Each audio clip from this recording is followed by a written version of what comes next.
In January of 2025, the Eaton and Palisades fires devastated large swaths of Los Angeles County.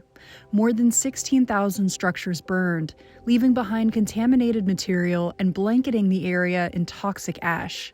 1 year later, homeowners have tested the insides of their houses after completing remediation. Out of 45 that were tested for lead, 43 had some level of contamination. 25 homes were also screened for asbestos, and 9 of them were contaminated. Exposure to either substance can lead to permanent health problems. My house, where I live with my 2 kids and our pets, is right on the edge of the burn zones. We already have people starting to get sick. Myself, I have chronic migraines now every day. Nicole McCullough, along with other Pasadena and Altadena residents, formed the advocacy group Eaton Fire Residents United. The group led testing and compilation of the data.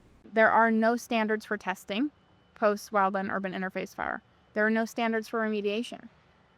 There are not even regulations governing who's allowed to take these jobs. It's unfortunate that survivor groups like ours have to be the ones to try and pull all that information together as volunteers and then bring it to our own health departments, who still don't really want to face the facts. The U.S. Environmental Protection Agency and the U.S. Army Corps of Engineers were tasked with removing hazardous waste at the sites of homes that burned down. For several months, FEMA refused to fund analyses of contaminated soil as part of the debris removal process, even though those tests were funded for past wildfires. The agency recently agreed to test 100 homes. Seth John is one of dozens of scientists who stepped up to monitor levels of contaminants in the burn areas. Well, we've continued to find that there's elevated concentrations of lead in the Altadena area. Is it safe for people to be living there?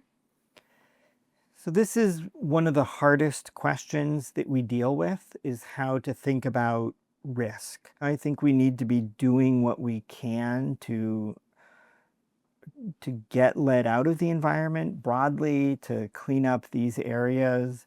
But in terms of my own sort of how do I feel about it in terms of like if it were myself and my family, I do think that it's possible to bring these areas back to safe and healthy levels. A study from Cedars-Sinai recently found a dramatic increase in emergency room visits for heart attacks, pulmonary, and general illnesses in the days following the fire through April of 2025. Another estimates that 409 people died from illnesses related to pollution exposure following the fires. This is not, unfortunately, the first time or last time this is going to happen.